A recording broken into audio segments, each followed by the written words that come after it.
sou o Márcio Francisquini, agente comercial do Canadá, responsável pelo desenvolvimento de negócios no setor de infraestrutura. Bem-vindo a mais um podcast da série Transportes no Canadá. Hoje eu tenho o prazer de apresentar uma entrevista feita pela Annie Leblanc, que é a Vice-Presidente de Vendas da empresa DLL Inc. de Montreal. Nessa entrevista, ela fala com Daniel Bellemare, um especialista em locomotivas com mais de 40 anos de experiência no setor ferroviário, onde o Daniel dá uma visão muito interessante sobre a evolução das locomotivas desde o século XIX até as modernas e muito menos poluentes máquinas de hoje.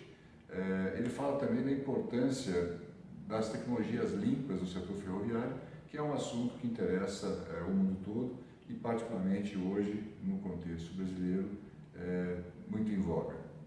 Aprecie o vídeo.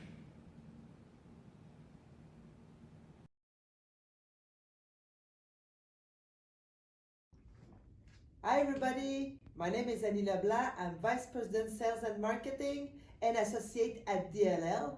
Welcome to this very first podcast. I'm thrilled and excited to start this journey with you guys. I hope that you will enjoy yourself as much as you will learn throughout this process. I would like to introduce you to our very first guest. I got to know him as my former customer while he was CMO at Genesee, Wyoming, Canada. Moreover, years later, I got the chance to work with him as he was my technical director at DLL. During this year, I got the chance to learn a lot about the locomotives, and I thought I'd share that with you guys. He's almost my year's age of experience in the railroad industry. Mr. Daniel Bellemare. Hello, Daniel. Hi, how you doing? Fine, and you? I'm very excited and honored to be here with you and to work in your first podcast. Thank you for participating. I'm sorry. I'm a bit nervous. And both of us, I guess. And I know that we've been working a lot on this podcast. I know you're spending a lot of time, and I do really appreciate that you're taking the time to go out of your comfort zone and do this with me. You're most welcome. As you said, it is a very challenging process for me also. Excellent. So, I know you very well because of all this we've been doing together for these years. I thought you'd be the best person to introduce yourself to the audience so they have a better sense of what is your background in the railroad industry. Okay, well, as you can see by the color of my hair and my beard, I've been in business for a very long time.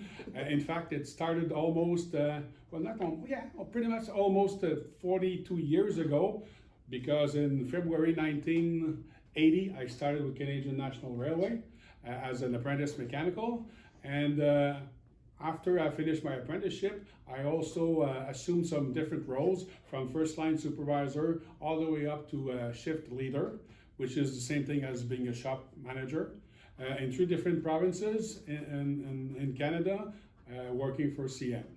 After that, I worked for Alstom and Genesee, Wyoming, Canada. I worked as a CMO, Chief Mechanical Officer, for Genesee, Wyoming for about 15 years.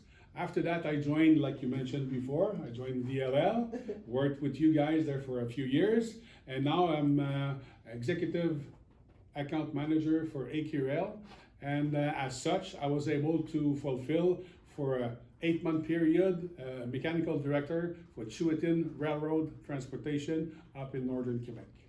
Wow, that is quite an impressive list of resume. yeah, you can say that. Okay, well, the purpose of this podcast with you guys and with you, Danielle, was basically to start to discuss a little bit about the evolution of the locomotives. We all know that the steam locomotives are the ancestors of the actual locomotives that we see today, right? So, let's start with the electric locomotives. Can you tell me a little bit more about the electric locomotives? Yes, indeed. As you mentioned earlier, from the early 1900s, steam locomotives were gradually superseded by electric or diesel electric locomotives until the late 1950s, early 60s, when the North American railways fully converted to electric and diesel electric power. What promoted that was in 1879 in Germany, Werner von Siemens, who was an inventor, demonstrated and established the concept of the insulated third rail to supply electric power, to electric locomotive with the first experimental electric passenger train. Well, this Mr. Siemens, is he the founder of the multinational that we know here, Siemens, really renowned in the railroad industry? You're exactly right, Annie. And up until this day, Siemens AG, which is the name of the company today, is still manufacturing electric and diesel electric locomotive, as well as passenger rail cars for railroad and transit authority all around the world. And Amtrak and Via Rail are both going to be receiving a Tier 4 charger locomotive. Produced by Siemens, right? Exactly, produced by Siemens. Sure. Excellent. But why? Why electric? Well, the greater need for less polluting locomotive and trains for the underground subways and tunnel drove the adoption of electric locomotive in the first place. So now, with the new world, well, the whole world is trying to reduce their emissions of greenhouse gases. We are seeing much more interest towards electric tramways, shuttles, as well as municipal entities slowly moving towards electric and other cleaner technologies for freight and passenger trains. And now, where are the electric locomotive up to? Well, today, electric locomotive continue to play a great role in the scenery, especially on high-speed train, passenger service in countries like France, Japan, Spain, and China, as well as at the light rail service like commuter trains and airport shuttles. A little bit closer to home, with the new construction of the REM, Réseau Express Métropolitain, we are seeing electric locomotive and trains being implemented. However, the high cost of electrifying new lines, either by third rail or overhead catenary, continues to be an obstacle to wider deployment of this new, cleaner technology. Very interesting, Daniel. And now, let's talk a little bit about the diesel electric locomotive. So what about them? Well, from the Dr. Rudolf Diesel original patent on his compression ignition engine, which was later called diesel engine, in 1892, it has advanced the diesel locomotive made the steam locomotion virtually obsolete by the end of the Second World War. But why? Well, the relative it's a pretty hard word to say. The relative standardization of the diesel engine when compared to the steam provided better economy of scale in mass manufacturing, while the diesel locomotive offered many clear operational advantages. Naming a few will be a multiple locomotive operation, cheaper maintenance and idling time, better thermal efficiency, less labor-intensive operation. Okay, wow, this is really something interesting, Daniel. So let's go back more in details on that subject. So then, since World War II and the introduction of the diesel electric locomotive, what are, according to you, the most interesting features or technology being introduced? Well, I really think that the improvement of the performance of the locomotive diesel engine since its humble beginning is, to me, the most important step in the evolution of the diesel electric locomotive development.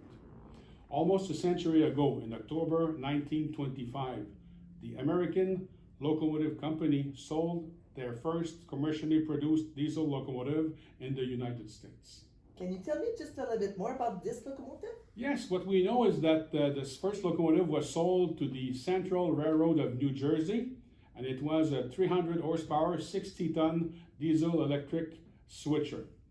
And since then, many improvements to the diesel electric locomotive came with the construction of a huge electric plant in LaGrange, Illinois, built in 1935 by General Motor Corporation, which later, as you know, became the Electromotive Division, or E&D, of General Motors. They came up with different versions of switching and passenger locomotive. Also, the invention of multiple unit control revolutionized the railway industry. But in what ways did it revolutionize? Whoa, also another very twisting word. So in what way it did revolutionize the industry, Daniel? Well, Annie, the number of diesel electric, a number A number of diesel-electric locomotives could be coupled together with the controls of each unit plugged into a single locomotive cab that a single engineer and fireman could control up to 10 locomotives on the head of a train. And what about the steam locomotives? When the railroad double or triple-headed the steam locomotive, each locomotive required its own engineer and fireman. Thus, the diesel-electric locomotive represented a labor-saving and a cost-cutting machine. Did it have an impact on the infrastructures also? Well, it surely did. The diesel-electric locomotive did not need the large quantities of water that steam locomotive required. So, it did not require the maintenance of expensive water tanks, pipelines, and water cranes all along its line, which meant another cost saving. Very, very interesting. So was EMD the only diesel electric locomotive builder in North America at that time? No, Annie. In 1941, Alco and General Electric introduced a new type of locomotive with a 1,000 horsepower diesel engine, offset cab with exposed running boards, which they called an RS type for road switcher. It was capable of carrying out multiple duties. Okay, and was there any other initiative that you know of? Yes, after the Second World War, some engineering companies developed a novel alternative technology that proved to be much less efficient than a diesel-electric locomotive. Oh, okay. Oops. Well, in 1960, the year of my birth, General Electric produced a U-25B locomotive, which was later called a U-boat after they terminated their association with the American Locomotive Company. Okay, well, from what I can see, EMD and G seems to be like the two major players in the railroad industry in North America at that time. Yes, you're absolutely right, Annie. From 1968 to 1980, the average annual production of EMD locomotives was around the 1,000 mark versus about 300 for GE. GE finally overtook EMD for the number one spot in 1987 and hasn't looked back since.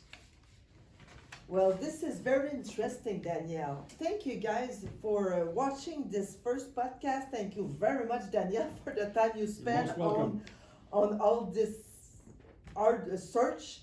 It was extremely interesting. I'm very fond of locomotive, and it allowed me to learn a lot of things this morning. I'm happy you did. Okay. Well, I hope you guys also learned something today during this podcast. Don't forget to subscribe to our YouTube channel and like the video. Our next podcast will be talking about the AC traction locomotive. I hope you guys will be with us watching that second podcast. So this is Annie Leblanc from DLL. For more details on DLL, you can go on our website at www.dllinc.com. Take care, guys. Cheers. So long, folks.